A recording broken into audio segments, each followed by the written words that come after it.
ça prépare peut-être quelque chose. Van Zer est peut-être un peu loin. Et on a aussi un Licédance, Mercier. C'est une petite combinaison. Oh, de Nord, la frappe. Voilà. Et c'est au fond. C'est au fond. C'est 0-1 pour OHL. Casper de Nord en renard des surfaces. Et bien voilà l'Union Saint-Gilloise, la petite filouterie louvaniste. Mais ça, oui.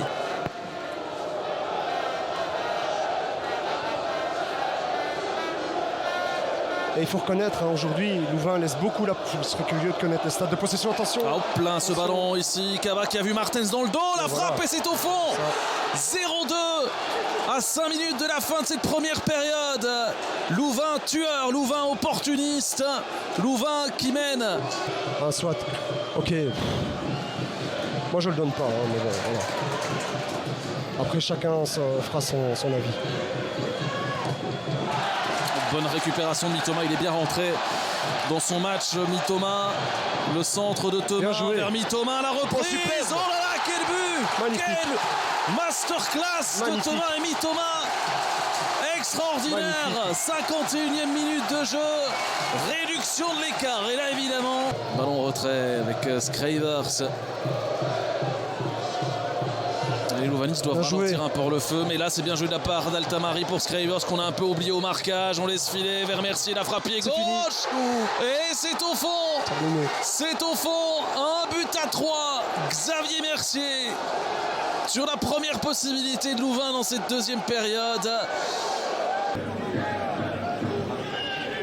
Boiti avec Diallo. Attention. Diallo pour Quilota, Mazis le centre en direction de Diallo qui va frapper et ouvrir le score déjà ici à domicile.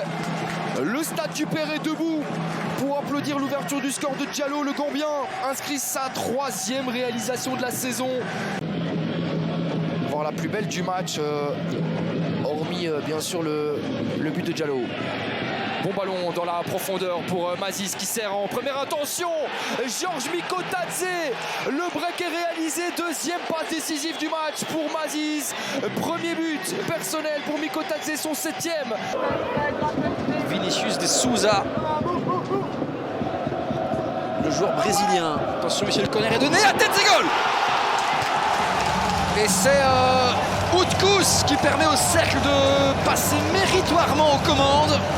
De prendre les commandes dans cette partie, c'est 1-0. Le cercle pour l'instant est la seule équipe. Et râle sur ses coéquipiers. Ça manque de course, ça manque de mouvement. Attention ici peut-être Baker, le centre. En deuxième zone, peut-être pour Malin qui se montre souvent efficace. Storm, c'est goal. Je vous le disais, c'est une question d'efficacité. D'un côté, vous avez une équipe qui a besoin de beaucoup d'occasions pour marquer. En face, vous avez une équipe qui marque tout simplement sur sa première possibilité. Contre Malines, cette saison Jupiler Pro League.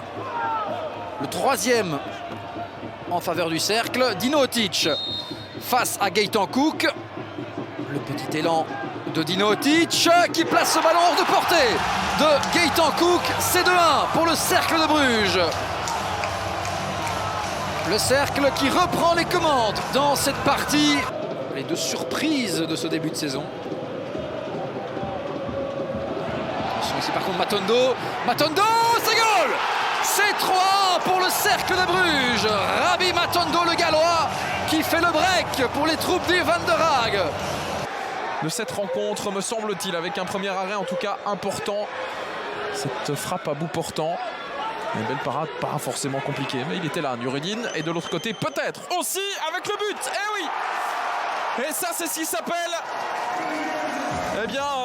planter un couteau dans le dos de l'adversaire, d'une certaine manière, avec la prise de confiance de Courtrai qui se crée une grosse possibilité. Felice Mazou parlait hier lors de la défaite de l'Union d'un retour les pieds sur terre. Il faut dire aussi que pour Eupen, ces mauvais résultats après un bon début de saison, c'est aussi un retour sur terre. Et le but peut-être directement. Et l'égalisation avec un très mauvais placement défensif de Jonathan Harris, le coach eupénois. Cette passe qui arrive. Peters qui ne parvient pas à alerter et à trouver surtout Julien Ngoy. C'est Lemani. Ouais, il laisse jouer Monsieur Botterberg. Je trouve que c'est la bonne décision d'emblée comme ça. Avec Kayembe qui peut ouvrir à gauche. Avec Steph Peters qui doit marquer. Voilà qui est fait. Ah, quel début de partie! 2-1, Eupen repasse devant, 19 minutes, 3 buts. Et pour Courtrai, bien entendu, et pour Slimani en particulier, bien ça prolonge un petit peu le match difficile.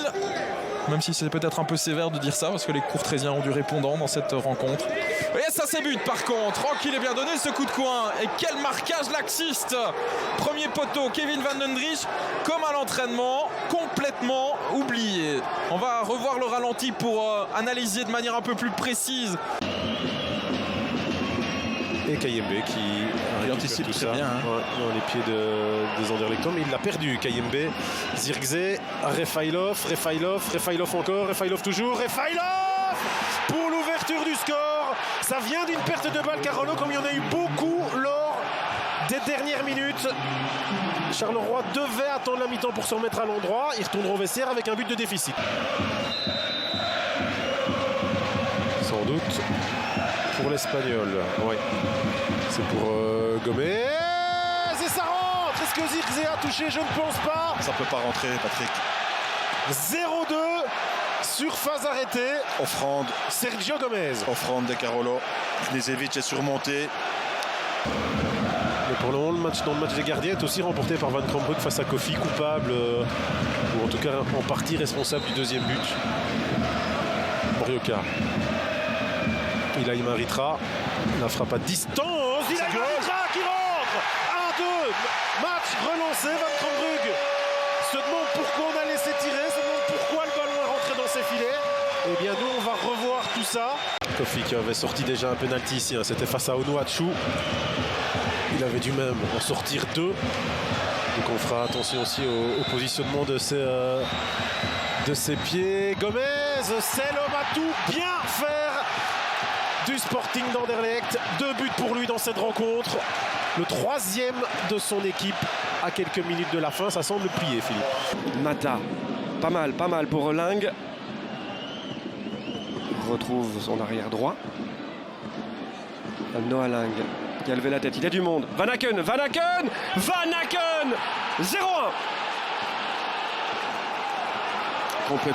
Complètement oublié au second poteau, mais quelle erreur de marquage là. Je vois que c'est Parochovski qui est avec lui. Et deuxième corner pour Genk. Dans ce début de mi-temps, Mike Trésor avait trouvé la tête de Van Aken sur le premier il y a quelques instants, et maintenant celle de Ketelaar. Deuxième ballon, Rozovski. Quel but de Rozovski qui égalise immédiatement en début de deuxième mi-temps.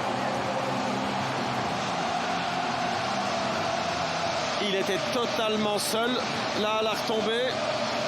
Heinen qui va monter aussi à Genk, sans doute pour, moi j'ai envie de dire Mike Trésor. On verra ça. Ouais, peut-être Trésor, effectivement. Et il y va encore. Et le but, le doublé de Rozovski. Alors si la première était imparable, ici j'ai quand même l'impression que Simon Mignolet le sait. Il doit mieux faire, je pense, Olivier. Il doit mieux faire, effectivement.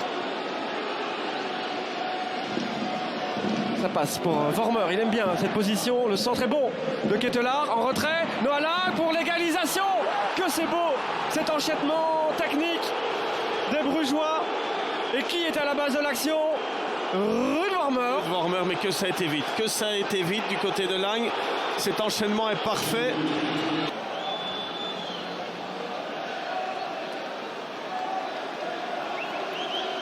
Alors, le corner de Vormer, il est bien donné, évidemment qu'il est bien donné, c'est but de Rika, 2-3. Quel match, quel rebondissement. Du côté du Beerscott, le long ballon avec la déviation de Gano pour venir jouer ici avec Derek Koutessa qui tente de venir un petit peu provoquer et peut-être chercher un corner et surtout un centre avec l'ouverture du score. Après à peine 2 minutes 30, première possibilité, un centre évidemment à la réception, évidemment, Signo Gano pour servir Koutessa. Là ça peut être intéressant parce qu'il y a le sprint sur la gauche de Dompé, c'est peut-être un peu court mais il arrive tout de même à trouver Dompé qui va tenter sa chance. Oh, et Van Hammel, l'erreur de Mike Van Hammel. Et c'est finalement Zulte Waregem qui après 11 minutes fait le doublé. Je connais quelques arbitres qui auraient pris en compte la dangerosité, mais compte tenu des conditions climatiques,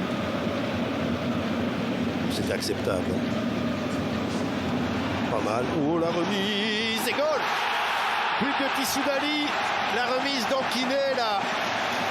Elle est revenue, mais vraiment comme il fallait. Il a presque donné l'assist. Hein. On joue mieux là pour l'instant. Il n'y a pas à dire. Parfaitement joué là de Van Ries. Samoise. Ouais.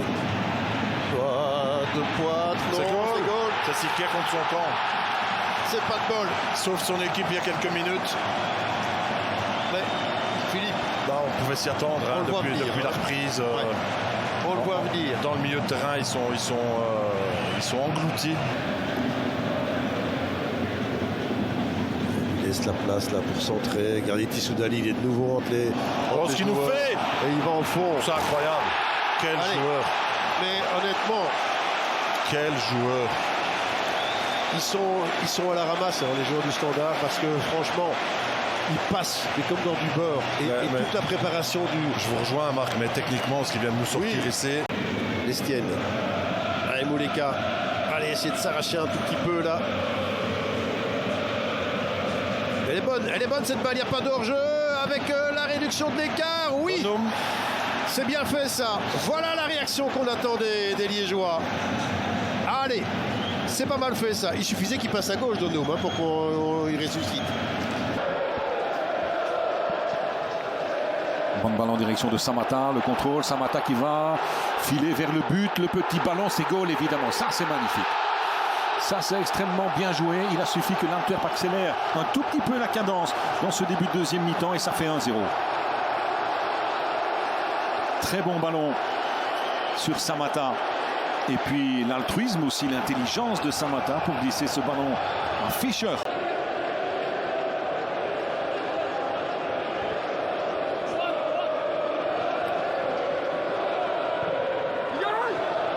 Frey, c'est goal ça, voilà. Coup de coin de Fischer et Frey qui marque son 15e but. Ça fait 2-0 pour l'Antwerp. 4e quart d'heure douloureux pour Ostende. Phase arrêtée. Sec. Capone. Ouh là là, c'est le 3e évidemment. Bah oui. Benson. 3-0. Erreur de Brecht Capone. Pauvre Guillaume Hubert qui encaisse encore 3 buts aujourd'hui.